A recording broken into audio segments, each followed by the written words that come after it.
नमस्कार दोस्तों, मैं रॉकी सिंह आपका स्वागत करता हूं मेरे यूट्यूब चैनल रॉकिंग नॉलेज में।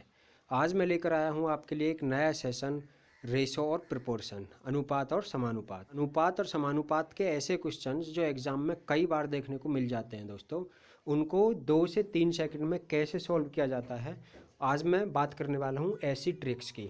दोस्तों बढ़ते हैं ऐसे टॉप 10 क्वेश्चंस की जो कई बार रिपीट हो चुके हैं दोस्तों, कई बार एग्जाम में देखने को मिले हैं। और तो देखिएगा दोस्तों, 2a equal 3b equal 8c, तो ए बी सी का रेशो कितना होगा दोस्तों।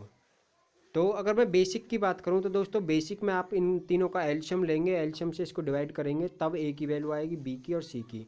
तो वैसे भी ए बी सी की वैल्यू मेरे पास इतनी आ जाएगी। तो दोस्तों ये मेथड पुराना हो चुका है, इसका मतलब ये नहीं कि इसको छोड़ देंगे। बैकअप के लिए ये मेथड आपको रखना चाहिए, आना चाहिए। लेकिन मैं बात करूँगा सिर्फ नए मेथड, नई ट्रिक और नए कॉन्सेप्ट की, और तेज़ी से सॉल्व करने की। मैं जानता हूँ ए बी का रेशो अगर मैं देखूँ तो ए बाई बी का रेशो मेरे पास हो जाता है 3/2, और 3/2 का मल्टीपल अगर मैं देखना चाहूँ तो ऑप्शन डी इज़ ड राइट आंसर। कैसे? 3 का मल्टीपल 12 यानी कि 3 चौके 12, 2 चौके 8, यानी कि यही ऑप्शन इज़ द सही बैठ सकता है दोस्तों। तो D option is the right. तो नेक्स्ट क्वेश्चन देखिएगा दोस्तों, A by B equal this, B by C equal this, C by D. दोस्तों यह एक लंबी सीरीज के अनुसार दिया गया है और वैल्यू पूछी है A B C by D E F.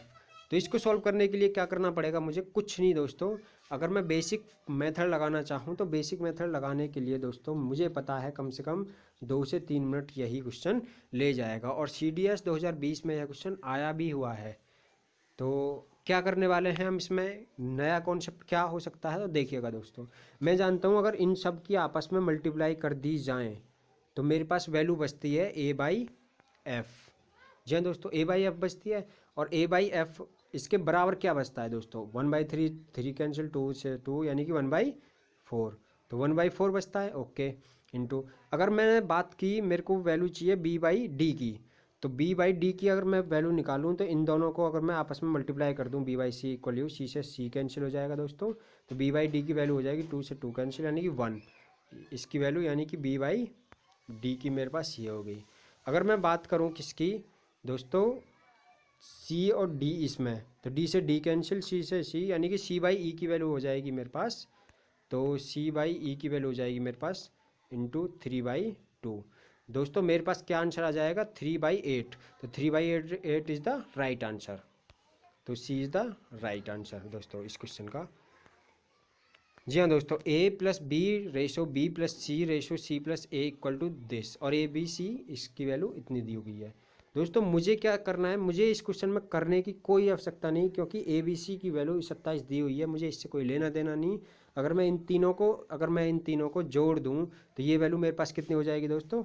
ये हो जाएगी ए प्लस बी प्लस सी की वैल्यू मेरे पास हो जाएगी 7 6 13 5 18 यानी कि 9। जी हाँ दोस्तों, ए प्लस बी प्लस सी की वैल्यू 9 हो गई। अगर मैं बात करूँ ए रेशो बी की, तो ए प्लस बी यानी कि बी प्लस सी की वैल्यू मेरे पास 6 है, और 9 यानी कि ए की वैल्यू हो जाएगी मेरे पास 3, और बी की वैल्यू हो जाएगी मेरे पास 4। तो इनका रेशो यानी कि बी प्लस ए 1/a पूछा है, उल्टा पूछा है इनका। तो इनका उल्टा करने के लिए दोस्तों मुझे क्या करना पड़ेगा, इनको रिवर्स कर दो। 4/3 इज़ द राइट आंसर। तो 4/3 यानी कि ए की ऑप्शन में दे रखा है दोस्तों, ए ऑप्शन में, तो A option is the right. तो A option is the right answer. बढ़ते हैं नेक्स्ट क्वेश्चन की ओर। दोस्तों ए बी सी 3 धनात्मक पूर्णांक हैं, जैसे ए रेशो बी ये दिया गया है, बी रेशो सी ये दिया गया है। दोस्तों देखिएगा इस क्वेश्चन को, ए रेशो बी की वैल्यू मेरे पास दी हुई है 3/4, और बी रेशो सी की वैल्यू मेरे पास दी हुई है 2/1। जी हाँ दोस्तों, b की वैल्यू यहाँ पर 2 है, b की वैल्यू यहाँ पर ये है, तो इसको मुझे 2 की मल्टीप्लाई करनी पड़ेगी। तो 2 की मल्टीप्लाई अगर मैंने यहाँ की तो ये वैल्यू सेम हो जाती है दोस्तों। तो ए बी सी का रेशो आया, ए रेशो बी रेशो सी का आया मेरे पास 3/4/1, तो ये वैल्यू आई मेरे पास 2। तो 4 3 7 2 9।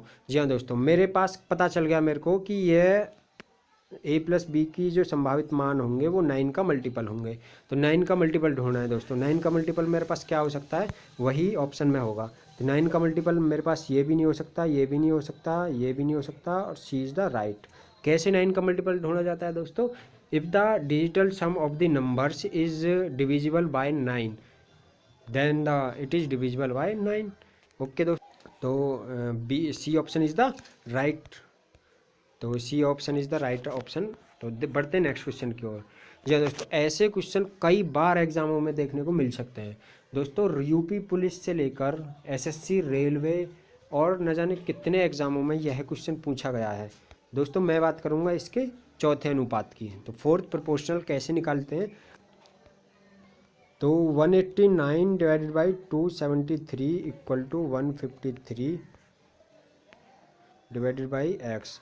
जी हाँ दोस्तों, मैंने इसको 3 से काटा, 3 छिंग 18, 3 तिया 9 और 9 1। जी हाँ दोस्तों, फिर इसको मैंने कितने 7 से काट सकता हूँ, तो 13 सत्ते 91 और 9 सत्ते 63, 9 से इसको काटा 17 और 17 इंटू 13 यानी कि दोस्तों मेरे पास 221 इज़ द राइट आंसर। बढ़ते हैं नेक्स्ट क्वेश्चन की ओर। जी हाँ दोस्तों, इस क्वेश्चन को भी करने की दोस्तों मुझे कोई आवश्यकता नहीं है। अगर करूँगा मैं इसको तो बहुत लेंथी हो सकता है, तो इसको मैं ट्रिक्स के साथ कैसे सॉल्व करेंगे तो देखिएगा दोस्तों। अगर मैं बात करूँ 0 पॉइंट इतने का तृतीय अनुपात, तृतीय अनुपात दोस्तों कैसे निकाला जाता है? तृतीय अनुपात निकाला जाता है 0.8 यानी कि बी का स्क्वायर डिवाइड बाई ए। तो मेरे पास ये पता चल रहा है ये इसमें मल्टीपल हो सकता है दोस्तों 8, 2, 4, 6 यानी कि मेरा एक इवन नंबर हो सकता है। और इवन नंबर मेरे में ऑप्शन में दोस्तों एक ही ऑप्शन में इवन नंबर दिखाई दे रहा है मुझको बी में, यानी कि 8। तो मेरा ऑप्शन इज़ द राइट, ए ही हो सकता है दोस्तों। और मैं सेकंड और चेक करना चाहूँ इसको, तो इनका बीच का मध्य अनुपात चेक करना है मेरे को। तो इनके बीच का मध्य अनुपात अगर मैं चेक करूँ तो मेरे को पता है 135 में मेरे को 9 छुपा हुआ है, और 9 का मतलब है मेरे पास 9 आना चाहिए। B option is the right answer of the question. बढ़ते हैं नेक्स्ट क्वेश्चन की ओर। जी हाँ दोस्तों, अगर मैं बात करूं 20, 37, 54 और 105 में से प्रत्येक में क्या घटाया जाए कि ये प्राप्त संख्या अनुपात में हो, और इतने का मध्य अनुपात पूछा गया है दोस्तों। तो मध्य अनुपात कैसे निकालते हैं? अभी मैंने बताया था आपको दोस्तों 7x - 5 और x + 1 इनका मल्टीपल का रूट। जी हाँ दोस्तों, x की वैल्यू 1 रखने पर मेरे पास -2 वैल्यू नहीं आ सकती दोस्तों। x की वैल्यू अगर मेरे पास 2 रखूँ तो 7 दूनी 14 -5 9, यानी कि ये भी नहीं हो सकता। x की वैल्यू अगर मैं 3 रखूँ दोस्तों, x की वैल्यू मैंने 3 रख के देखी, 7 या 21 - 5 यानी कि मेरे पास आ गई 16 यानी कि 4, और 3 और 1 4 यानी कि 2। जी हाँ दोस्तों, मध्य अनुपात मेरा इसी को फॉलो कर सकता है ए, तो यानी कि 8 मेरा आंसर बिल्कुल ठीक हो सकता है। और चेक करने के लिए मुझे क्या करना पड़ेगा, यानी कि x की वैल्यू मेरे पास 3 पे ये वैल्यू फॉलो हो रही है, तो x की वैल्यू 3 पे यानी कि घटाया दिया जाए, तो 20 में से 3 गए 17 डिवाइडेड बाई ये हो गया 34 यानी कि 1:2। उसी तरह ये हो गया 51 डिवाइड बाई 102। जी हाँ दोस्तों, ये भी मेरे पास 1/2। ए option is the right answer. बढ़ते हैं नेक्स्ट क्वेश्चन की ओर। जी हाँ दोस्तों, ए बी की आय का अनुपात ये है, बी सी की मतलब ए बी की आय का अनुपात ये है। ए बी क्रम से इतने इतने बचाते हैं, यदि ए बी के इतने। ऐसे क्वेश्चनों को करने के लिए एक नया कॉन्सेप्ट लेकर आया हूँ मैं दोस्तों, क्रॉस मल्टीप्लिकेशन। क्रॉस मल्टीप्लिकेशन द्वारा मैं इसको कैसे सॉल्व करूँ तो देखिएगा दोस्तों, 5 7 2 3 4000 5000। जी हाँ दोस्तों, देखिएगा 5 या 15 7 दूनी 14, ये हो गई क्रॉस मल्टीप्लाई। डिफरेंस आ गया मेरे पास एक की वैल्यू कितनी हो जाएगी दोस्तों, ये हो जाएगी 5 दूनी 10, 4 तिया 12, यानी कि डिफरेंस कितना आया 2000, यानी कि 1 यूनिट की वैल्यू 2000। 1 यूनिट की वैल्यू 2000 है, और इन्होंने पूछा ए बी की कुल, ए बी की कुल यानी कि 12, 12 दूनी 24, यानी कि D option is the right answer. बढ़ते हैं नेक्स्ट क्वेश्चन की ओर। ए बी के अनुपात, जी हाँ दोस्तों, सेम क्वेश्चन है, सेम क्वेश्चन है, करने का भी तरीका वही है। एक बार फिर से समझा देता हूँ दोस्तों। इनकम का रेशो मेरे पास 3:5। जी हाँ दोस्तों, और उनके खर्च का अनुपात इतना, और ये मेरे पास बच जाता है दोस्तों 16,000 और 26,000। 7 या 21, 5 चौके 20, यानी कि डिफरेंस मेरा 1 आया। 1 यूनिट की वैल्यू कितना हो जाएगी मेरे पास, 26 चौका 114, 16 7 112, 1 यूनिट की वैल्यू 2000। जब 1 यूनिट की वैल्यू 2000 है तो उनके व्यय का अनुपात यानी कि 4:7, यानी कि 3, यानी कि 1 यूनिट की वैल्यू 2000 है तो 3 यूनिट की वैल्यू होगी 6000, यानी कि D option is the right, D option is the right answer. बढ़ते हैं नेक्स्ट क्वेश्चन की ओर। ये भी क्वेश्चन सेम वही है, लेकिन इसको करने का तरीका अलग होगा। कैसे दोस्तों, मेरे पास पहले ही पढ़ लेते हैं। यदि चुने हुए और न चुने हुए उम्मीदवारों की संख्या इतनी है, जी हाँ दोस्तों, और इन्होंने पूछा है कि वो कितने उम्मीदवार ने आवेदन किया, यानी कि टोटल कितने ने किया आवेदन, यानी कि 39 एक प्राइम नंबर है, इसमें छुपा हुआ है 13। और 13 प्राइम नंबर का मकसद क्या होता है, किसी भी प्राइम नंबर का मकसद होता है उसके मल्टीपल में वही प्राइम नंबर मिलना है।